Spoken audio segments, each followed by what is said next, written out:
9월 25일 금요일 새벽 기도회를 하나님께 드리겠습니다. 찬송가 93장 찬송하겠습니다.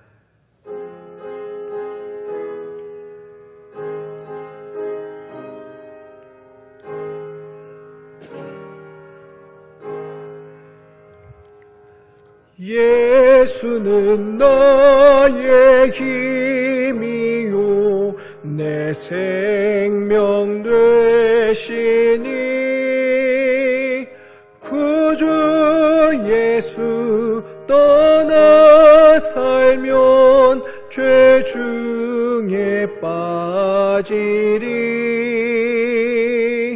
눈물이 앞을 가리고 내 맘에 근심 쌓일 때 위로하고 힘주시리 주 예수.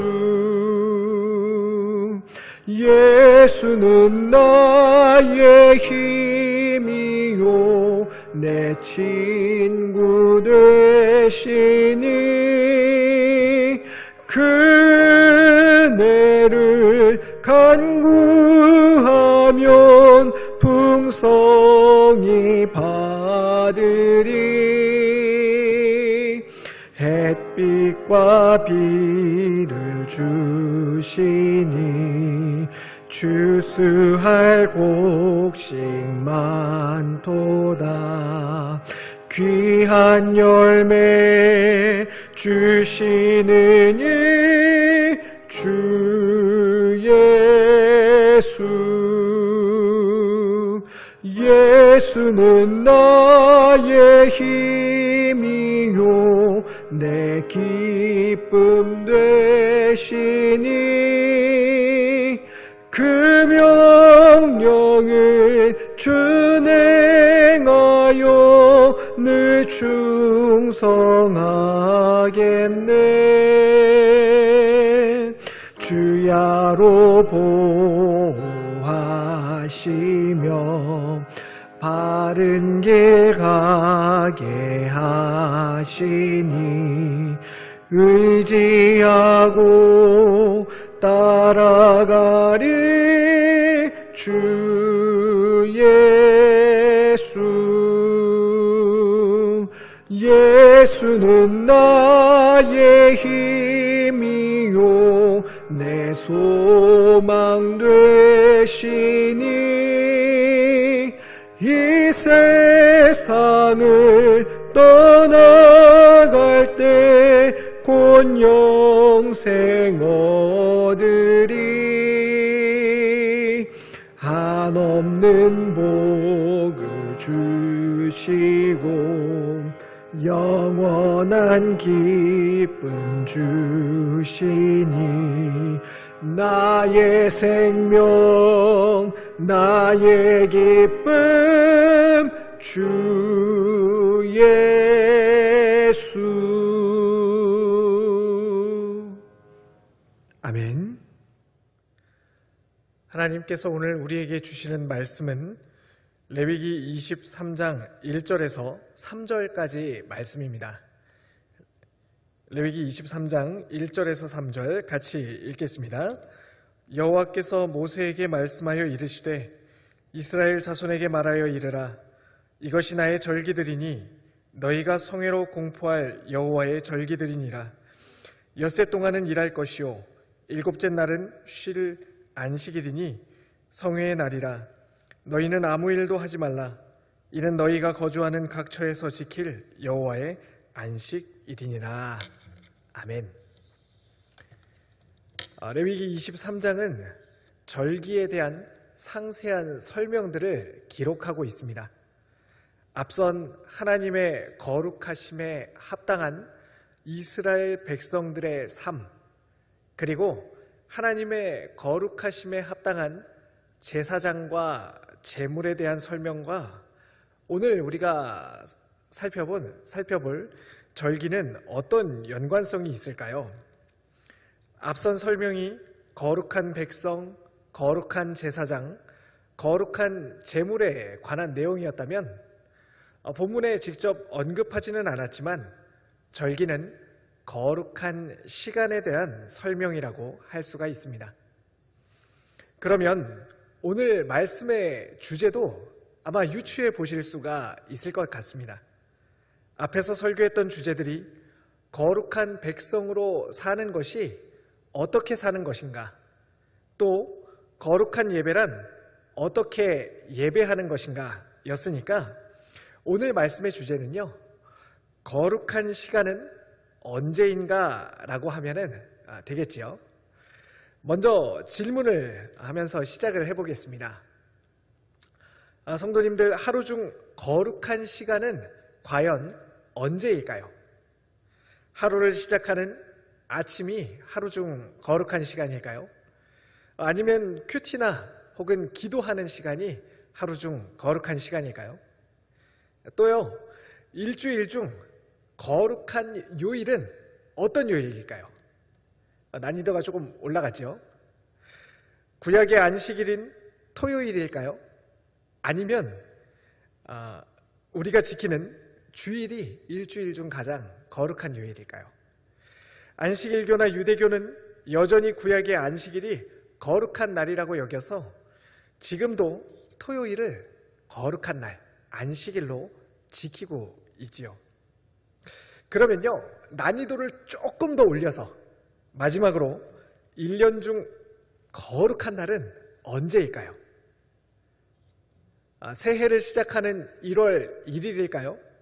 아니면 우리 주님께서 부활하신 부활절일까요? 또 성탄절일까요? 대체 언제가 거룩한 날, 거룩한 시간일까요? 그러면 이런 질문을 가지고 절기의 전체적인 의미를 통해서 거룩한 시간은 언제인지를 살펴보도록 하겠습니다. 두 가지로 정리할 수가 있는데요. 첫 번째로 거룩한 시간이란 하나님께 대한 감사와 쉼과 기쁨이 있는 시간이다 라고 할 수가 있습니다. 각각을 좀 자세하게 살펴보면요, 유월절과 무교절은 출애굽과 관련이 있습니다. 애굽에서 종으로 노예로 살고 있던 이스라엘을 하나님께서 구원해 주신 출애굽 사건과 관련이 있지요. 초실절은 초봄에 거두는 보리의 첫 단을 하나님께 예물로 바치는 것으로 봄 추수를 시작한다라는 의미를 가지고 있습니다. 칠칠절은 우리가 잘 아는 이름으로 맥추절이라고도 하죠. 초실절로부터 50일째 되는, 그러니까 봄 추수 절기입니다. 나팔절은 한 해의 후반부의 시작이기도 하고요, 이후 속죄일 초막절로 이어지는 그 절기들의 첫 날이기도 합니다. 속죄일은 노동을 중단하고 성회를 열며 자신을 괴롭게 하며 안식해야 했습니다. 여기서 괴롭게 하다는 말은요, 막 몸을 상하게 하거나 그런 이야기가 아니라 금식과 참회를 주로 뜻했습니다. 마지막으로 초막절은요, 이스라엘이 광야의 초막에서 지냈던 것을 기념하면서 재현하는 기간이었습니다. 이날은 속죄일과 반대로 기뻐하며 안식하는 것이 특징이었습니다. 이 절기들의 특징을요, 아주 간단하게 정리를 해보면요, 이렇습니다. 구원을 베푸시는 하나님에 대한 감사와 기쁨, 그리고 하나님께서 주신 풍요에 대한 감사와 기쁨, 그리고 수확을 위해 수고한 노동을 쉬며 모든 사람들이 안식을 누리는 것이라고 정리해 볼 수가 있습니다. 그러니까 하나님께서 거룩하게 지키도록 명령하신 절기들은 모두 감사와 기쁨, 그리고 쉴 새 없이 돌아가는 세상에서 쉼을 얻는다는 특징을 가지고 있습니다. 둘째로요, 거룩한 시간이란 이웃에 대한 복지와 관용을 베푸는 시간이라고 할 수 있습니다. 이 절기들에는요, 공동체적인 내용이 공통적으로 또 포함이 되어 있습니다. 안식일에는 자신뿐만 아니라 자신의 집에 있는 하인들, 그리고 가축까지 쉬도록 했습니다. 이 현대 자본주의 사회에서는 다른 사람의 시간과 노동을 착취함으로써 자신의 쉼과 복지를 늘려가는 일이 빈번하게 일어납니다. 인간의 타락한 본성은 자연스럽게 이와 같은 방식으로 이웃의 생명을 빼앗게 되지요. 그런데 구약의 절기에는 그 사람의 지위, 위치, 직업, 성별, 나이에 상관없이 모두가 그야말로 쉼을 누릴 수 있도록 했습니다. 또 77절은요, 가난한 이웃들과 나그네를 위한 절기였습니다. 그런 날이기도 했습니다. 하나님은 어려운 이웃들을 위해서 밭에서 수확한 모든 것을 다 거둬들이지 말라고 명령하셨습니다. 따라서 거룩한 시간이란 나와 더불어 내 주변의 사람들도 함께 쉼을 얻고 삶의 질이 향상되는 시간이다라고 말할 수 있다는 것입니다. 자, 정리해보면요, 내 안에 기쁨과 감사와 쉼이 있고 내 주변 이웃들의 삶이 더욱 행복해지는 시간이 바로 거룩한 시간이다라고 할 수 있습니다. 아마 거룩한 시간이라고 했을 때 처음 이 머릿속에 딱 떠올렸을 그 이미지와는 좀 차이가 있으신 분들도 있을 것입니다. 신약 시대를 살아가는 우리는 사실 예수님 때문에 모든 날이 거룩한 날이 된 시대를 살고 있습니다. 따라서 우리가 거룩한 시간을 하루 중 언제, 일주일 중 어느 요일, 그리고 1년 중 어떤 날로 정하는 것은 더 이상 그 의미를 찾기가 어렵습니다. 대신 예수님께서 거룩하게 만들어주신 모든 시간에 어떻게 하나님의 뜻이 담기게 할 것인가 라는 것이 우리의 숙제로 남아 있습니다. 예수님께서 거룩하게 만들어주신 시간도 그것을 사용하고 살아가는 우리가 그 시간 안에 탐욕과 방탕과 죄를 담는다면 거룩의 능력을 상실해버리고 말 것입니다. 반면 예수님께서 거룩하게 만들어주신 시간이 흘러가면서 점점 더 감사하게 되고 사람들이 나와 함께 시간을 보내면서 더 행복해진다면 그것이 바로 거룩한 시간이 된다는 것입니다.